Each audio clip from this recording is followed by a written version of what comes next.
ఉపయేతు మాం దేవసకః కీర్తిశ్చ వళిరాసః ప్రాదుర్భూతోస్మి రాష్ట్రేస్మిన్ కీర్తివృద్ధిం దదాతు మే. కీర్తితోడను మణులతోడను కలిసి దేవతలకు సుకుడైన కాముడు నాకెదురు వచ్చి సమీపించుగాక. దేవసకః అంటే దేవతలకు సుకుడగు కాముడు. వీడినే మన్మధుడు అనే పేరుతో పిలుస్తారు. దేవతలకు సుకుడైనటువంటి కాముడు అంటే మన్మధుడని ఒక అర్థం ఉన్నది. దేవతల సకుడుకు రుద్రుడు అని ఇంకొక అర్థం తీసుకుంటారు. దేవతలకి సకుడైనటువంటి వాడు అగ్నిదేవుడు అని ఒక అంటే తమాషాగా వేసాడన్నమాట. అగ్నిదేవుడు అని ఒకటి ఉంది. అగ్ని, రుద్రుడు, మన్మథుడు కాక దేవతలకు అంతకి ముఖ్యమైనటువంటి వాడు ఏమొచ్చినా దేవతలు అందరూ కూడా పరిగెట్టేటువంటి వాడు బ్రహ్మ. బ్రహ్మ కూడా లక్ష్మీదేవి కొడుకే, మన్మథుడు కూడా లక్ష్మీదేవి కొడుకే. అగ్ని దేవతల్లో ప్రథముడు, రుద్రుడు లక్ష్మీదేవి అన్నగారు. వీళ్ళిద్దరు బావమరుదులు అవుతారు కాబట్టి.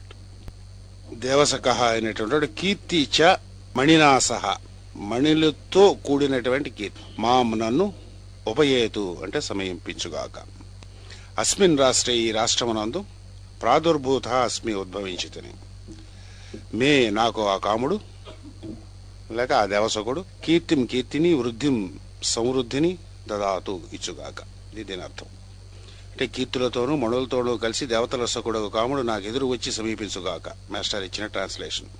నేను ఉద్భవించిన ఈ రాష్ట్రమునందు అతడు నాకు సమృద్ధిని కలిగించుగాక. మామూలుగా బయట ఉండేటటువంటి అర్థం ఇది. మొట్టమొదటిగా ఇందులో మణి అనేది ముందు తీసుకుందాం మనం. మణిన సహ కీర్తి. మణి అనేటటువంటి దానికి మంత్రార్థం ప్రకారం రహస్యం ప్రకారం మణి అనేటటువంటి దాన్ని చింతామణి అని పేరుతో పిలుస్తారు.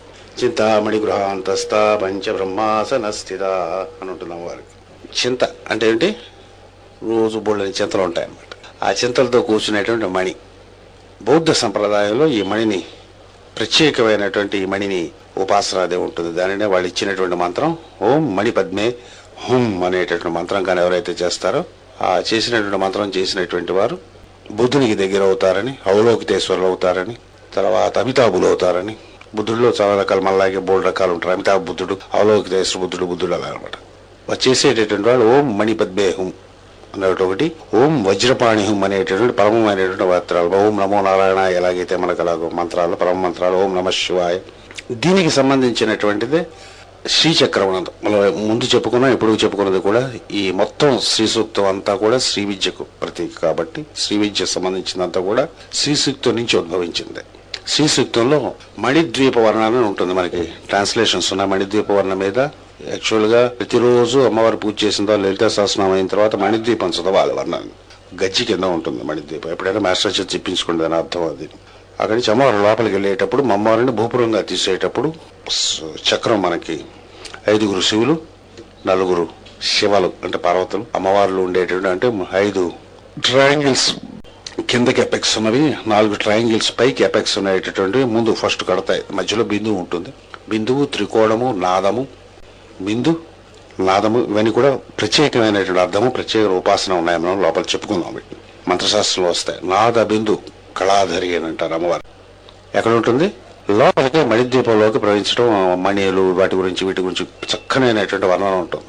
ధ్యానంలో కూర్చునేటటువంటి వాడు 2 రకములైనటువంటి ఉపాసన శ్రీ విద్య ఉంటాయి.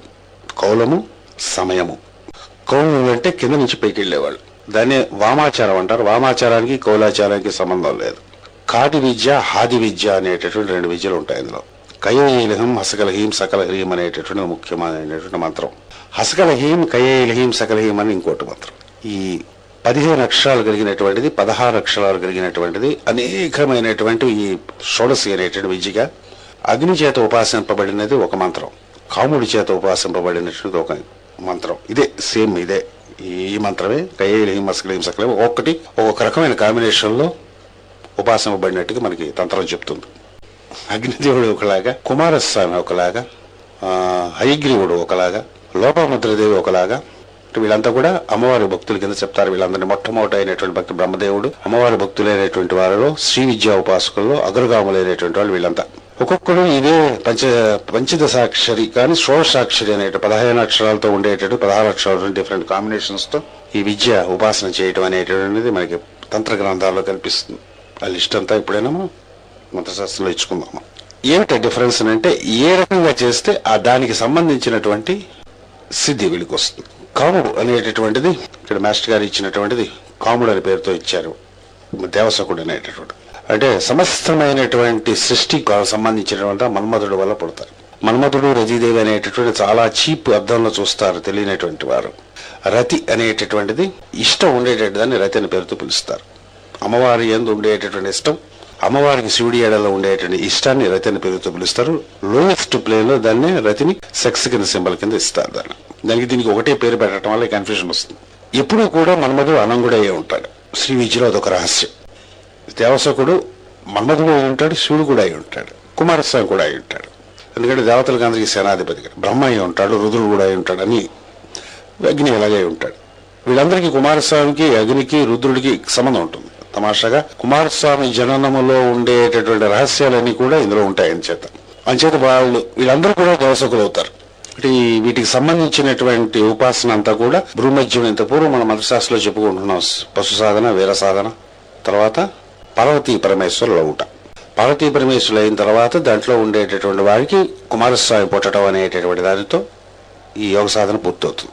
కుమారుడు అనేటటువంటి వాడు ఫిజికల్ ప్లేన్ లో కాకుండా సెటిలర్ ప్లేన్ లో అంతఃకరణ శరీరంగా కట్టుకుంటాడు. ప్రతి వాడికి పినియల్ గాని, పిచ్యూటరీ బాడీ, రుద్రగాని, ఇంద్రగాని పనిచేయగా ఇక్కడ ఉండేటటువంటి 6 చక్రముల యొక్క సరైనటువంటి మాతృకలు ఉంటుండగా అగ్ని అనేటటువంటి ఆయన ద్వారా, రుద్రుడి ద్వారా కుమారస్వామి పుట్టడం అనే కథ మనకు వింటాం. వీళ్ళంతా కూడా దేవసకులై ఉంటారు. అంటే కుమారస్వామి జననకు సంబంధించినటువంటి ప్రతి జీవి యందు ఉపాసన చేసేటప్పుడు బియాండ్ ఫిజికల్ ప్లేన్ సెక్స్ ని కానీ ఊహించగలిగితే, సెక్స్ యొక్క వచ్చేటటువంటి ఆనందాన్ని ఏదైతే ఉంటుందో దానిని బియాండ్ ఫిజికల్ ప్లేన్ లో కానీ రియలైజ్ కానీ అయితే, రియలైజ్ అయినటువంటి వాడు పుట్టినటువంటి దానిని కుమారస్వామి పేరుతో పిలుస్తారు. దాన్ని కలిగించేటటువంటి వాడు దాన్ని మన్మధుడు అని పేరుతో, మన్మధుడు అనే పేరుతో పిలుస్తారు. మనస్సును మదింపజేస్తాడు. మదింపజేయటం వల్లే మణి పుడుతుంది. ఏమంటుంటారు? దాన్ని చింతామణి అని పేరుతో పిలుస్తారు. ఈ ఉపాసనకి ఇందాక మనం చెప్పుకున్నప్పుడు కౌలం, సమయం అనేటువంటి 2 ఆచారాలు ఉంటాయి. కౌలంలో ఉండేటువంటి భ్రష్టు పట్టినటువంటి ఆచారాన్ని వామాచారం కింద పశు సాధన, రకరకాల పంచమకారాలతో సాధన, ఈ సెక్సెస్ తంత్ర అనేటువంటిది ఈ చెత్త అంతా దాంట్లో ఉంటుంది. కానీ పవిత్రమైనటువంటి కౌలం ఒకటి ఉంది, పవిత్రమైనటువంటి సమయం ఉంటుంది. సమయం అంటే పైనుంచి కిందకి, కౌలం అంటే కింద నుంచి పైకి వెళ్ళేది. అంటే మూలాధారం, దాని నుంచి రైజ్ అయ్యి పైకి వెళ్ళటం అనేటువంటిది ఒక ఉపాసన ఉన్నది. చాలా డిఫికల్ట్, కష్టమైనటువంటిది. మామూలుగా అంతా కూడా మనం రాజయోగంలో ఉండేటటువంటి వారు, మాస్టర్ గారి పాత్ర ఉండే వాళ్ళంతా సమయమే చేస్తాం. మనకి కౌలాచారం కానీ వివిధాచారాలతో మనకి పెద్ద సంబంధం లేదు. సమయంలోనే ఏం చేస్తామంటే పైనుంచి కిందకి అమ్మవారి డిస్క్రిప్షన్ ఉంటుంది. మీకు లలితా సహస్రనామం కానీ ఒకసారి మళ్ళీ అర్థం కానీ ఎవరిచేదని చెప్పించుకుంటే, అమ్మవారిని వర్ణ చేసేటప్పుడు పైనుంచి కిందకి అమ్మవారిని వర్ణన ఉంటుంది. ఈ వర్ణనలో సమస్తమైన రహస్యాలు, సమస్త మంత్రాలు అందులో ఉంటాయి. దాని ధ్యానం చేయటం అనేటటువంటిది బాహ్యమైన పూజ మళ్ళీ సమయంలో 2 ఉంటాయి.